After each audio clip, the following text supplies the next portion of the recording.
ഈശോ മിശിഹായ്ക്ക് സ്തുതിയായിരിക്കട്ടെ.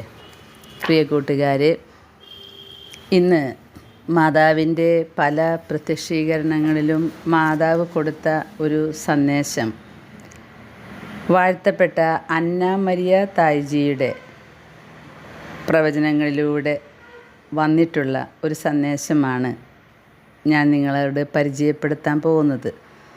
ഇത് നമ്മൾ മുൻപേ കേട്ടിട്ടുള്ളതാണ്. ഫാത്തിമയിലും അതുപോലെ പല ദർശനങ്ങളിലും ദർശകർക്കും അമ്മ പറഞ്ഞു തന്നിട്ടുണ്ട്.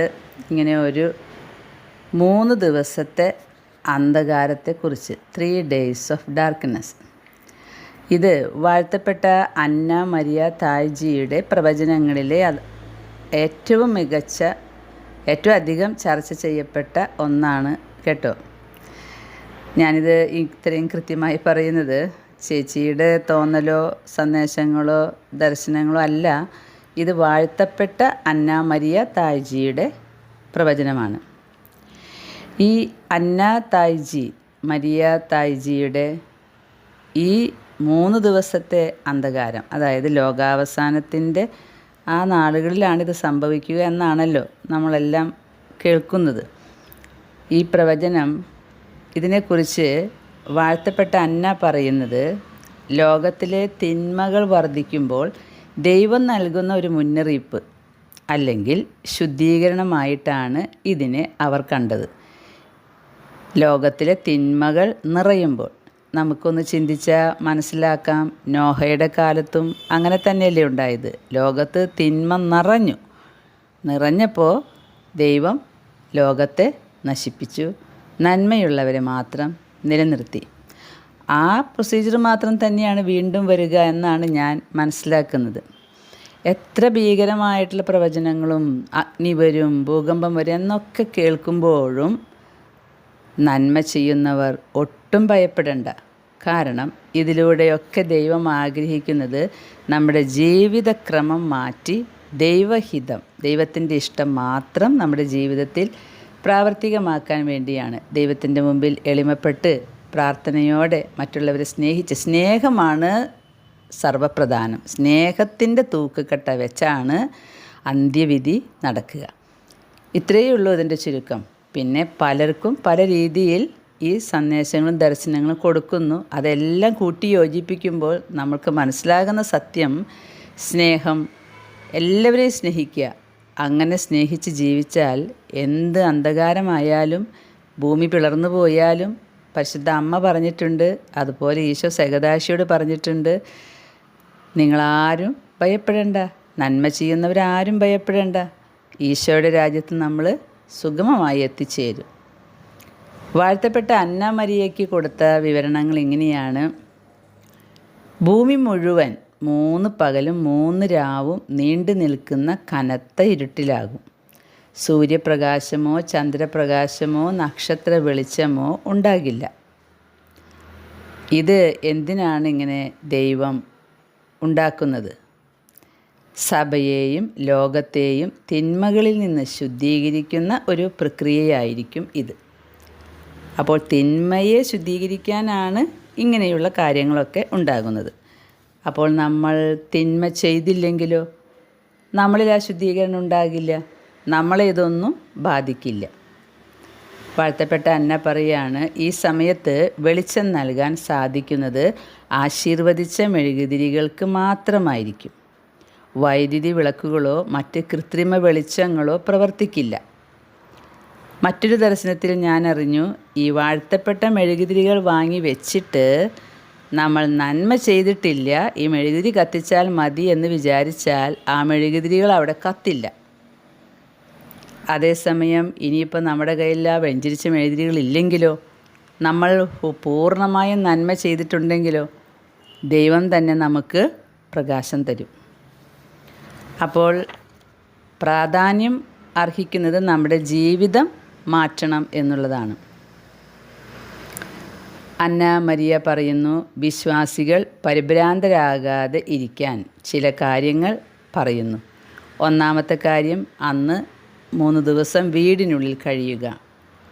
ഈ 3 ദിവസം വീടിന് പുറത്തിറങ്ങരുത്. 2, ജനലുകളും വാതിലുകളും അടയ്ക്കുക.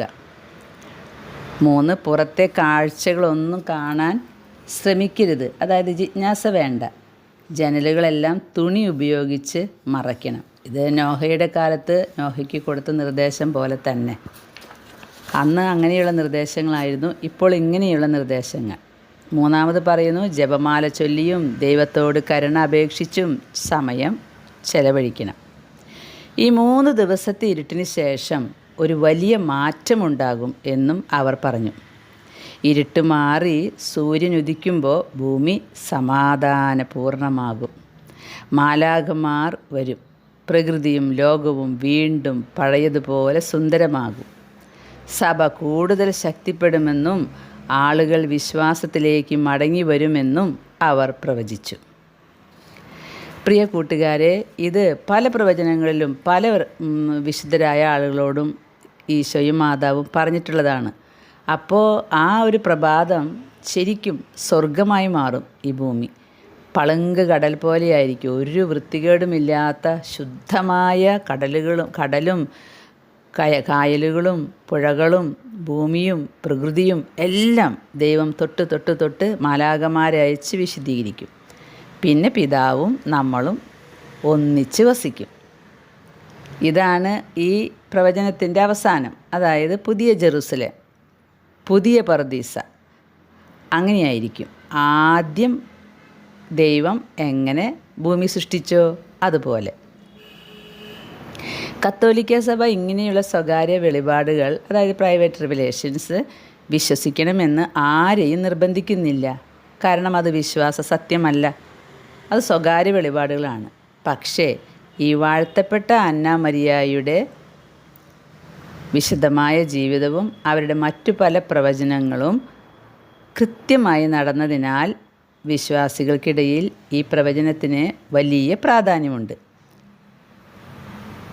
അന്ന മരിയയുടെ പ്രവചനങ്ങളിലൂടെ പല യുദ്ധങ്ങളും മാർപ്പാപ്പന്മാരുടെ മരണങ്ങളുമെല്ലാം കൃത്യം നടന്നിട്ടുണ്ടത്രേ. വാഴ്ത്തപ്പെട്ട അന്ന മരിയയുടെ പ്രത്യേകതകൾ. അന്ന മരിയ എന്ന് പറയുന്ന ആ സഹോദരിക്ക് അവർക്ക് ലഭിച്ച ഒരു സൂര്യഗോള ദർശനമാണ് ഏറ്റവും വലിയ പ്രത്യേകത. അവരുടെ 47 വർഷക്കാലം അവരുടെ കണ്ണിന് മുൻപിൽ പ്രകാശിക്കുന്ന ഒരു സൂര്യനും അതിന് മുകളിൽ മുള്ളുകൊണ്ട് പൊതിഞ്ഞ ഒരു കിരീടവും ദൃശ്യമായിരുന്നത്രേ. നോക്കണേ, 47 വർഷം കണ്ണിൻ്റെ മുമ്പിൽ ഒരു സൂര്യനും അതിന് മുകളിൽ മുള്ളുകൊണ്ട് പൊതിഞ്ഞ ഒരു കിരീടവും. ഈ ഒരു ദർശനത്തിലൂടെ അവർക്ക് ലോകത്തിൻ്റെ ഏത് ഭാഗത്ത് നടക്കുന്ന കാര്യങ്ങളും അപ്പോൾ കിട്ടും. ഇന്നത്തെ മൊബൈലിലോ നെറ്റിലോ ഒക്കെ അങ്ങനെ കിട്ടുന്നല്ലേ പറയുന്നത്. ലോകത്ത് നടക്കുന്ന ഏത് കാര്യവും കിട്ടുമല്ലോ. അതുപോലെ ഈ വിശുദ്ധയ്ക്ക് ഈ ഒരു സൂര്യൻ നിൽക്കുന്ന സമയം 47 വർഷം ലോകത്തിൻ്റെ ഏത് ഭാഗത്ത് നടക്കുന്ന കാര്യങ്ങളും തത്സമയം കാണാം. ഇതൊന്നും ദൈവത്തിന് അസാധ്യമല്ല കേട്ടോ. പിന്നെ നിരീശ്വരവാദികൾക്കൊക്കെ ഇത് കേൾക്കുമ്പോൾ വിശ്വസിക്കാൻ പറ്റില്ല. പക്ഷേ എനിക്കിത് വിശ്വസിക്കാം. അതിൻ്റെ ഒരു ഓരോ അനുഭവങ്ങളൊക്കെ നമുക്കുണ്ടാകുന്നത് കൊണ്ട് ഇതിലപ്പുറവും ദൈവത്തിന് കഴിയും ഒരു മനുഷ്യന് കൂടെ. അതുപോലെ ഭാവിയിൽ നടക്കാൻ പോകുന്ന സംഭവങ്ങൾ, സഭ നേരിടാൻ പോകുന്ന പ്രതിസന്ധികൾ, വ്യക്തികളുടെ മനസാക്ഷിയിലെ രഹസ്യങ്ങൾ, ഇവയെല്ലാം ഈ ഒരു സൂര്യഗോള ദർശനത്തിലൂടെ ഇവർ മനസ്സിലാക്കിയിരുന്നു അത്രേ. പിന്നെ ഇവരുടെ ദർശനങ്ങളും പ്രവചനങ്ങളും എല്ലാം സത്യമാണെന്ന് അറിയാൻ വേറെയും കുറേ കാര്യങ്ങളുണ്ട്. ഒരു അടുക്കളക്കാരിയായിരുന്നു. എന്നിട്ടും ആ കാലഘട്ടത്തിലെ വലിയ പ്രമുഖർ അവരുടെ ഉപദേശം തേടി അടുക്കളയിലേക്ക് എത്തുന്നുണ്ട്. അതുപോലെ 7-ാം പിയൂസ് മാർപ്പാപ്പ, ലയോ 12-ാമൻ, ഗ്രിഗറി 16-ാമൻ എന്നീ 3 മാർപ്പാപ്പമാർക്ക് അവർ ആത്മീയ ഉപദേശങ്ങൾ നൽകിയിരുന്നു. രാജകുടുംബാംഗങ്ങളും ഭരണാധികാരികളും രാഷ്ട്രീയ കാര്യങ്ങളിൽ പോലും അവരുടെ അഭിപ്രായം ആരാഞ്ഞിരുന്നു. അപ്പോൾ അവരുടെ പ്രവചനങ്ങൾക്ക് എന്തോ ഒരു സത്യം ഉണ്ട്, നമുക്ക് കാത്തിരിക്കാം. മാത്രമല്ല 1837 ഇവർ അന്തരിച്ചത്. ആ ശരീരം അഴുകാത്ത നിലയിൽ ഇന്നും സംരക്ഷിക്കപ്പെട്ടിരിക്കുന്നു. റോമിലെ സാൻ ക്രിസോഗോണ സാൻ ക്രിസോഗോണോ പള്ളിയിൽ വിശ്വാസികൾക്ക് ഇന്നും അവരുടെ ശരീരം കാണാൻ സാധിക്കുന്നുണ്ട്. ഇത്രയുമൊക്കെയാണ് ഈ പ്രവചനങ്ങളെ സത്യമായിട്ട് വിശ്വസിക്കാൻ നമ്മെ പ്രേരിപ്പിക്കുന്ന ഘടകങ്ങൾ. ഒന്ന്, അവരുടെ ജീവിത വിശുദ്ധി. പിന്നെ അവരുടെ വിശുദ്ധിയെ തെളിയിക്കാൻ സ്വർഗം അവരുടെ മൃതശരീരത്തിൽ കൊടുത്ത ഒരനുഗ്രഹം. മാത്രമല്ല, അന്നത്തെ വലിയ വലിയ ബുദ്ധിയും ബോധവും ഉള്ളവർ പോലും ഈ അടുക്കളക്കാരിയുടെ ഉപദേശം തേടി വന്നിരുന്നു എന്നുള്ള സത്യം. അതുമല്ല, അവർ പ്രവചിച്ച കാര്യങ്ങളെല്ലാം തന്നെ പിന്നീട് സംഭവിച്ചിട്ടുമുണ്ട്. പ്രിയ കൂട്ടുകാരെ, നമ്മളിത് കേൾക്കുമ്പോൾ എന്താണ് ചെയ്യേണ്ടത്?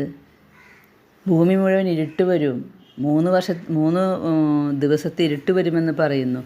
എന്തു ചെയ്യും? ഓടി നടക്കണ്ട.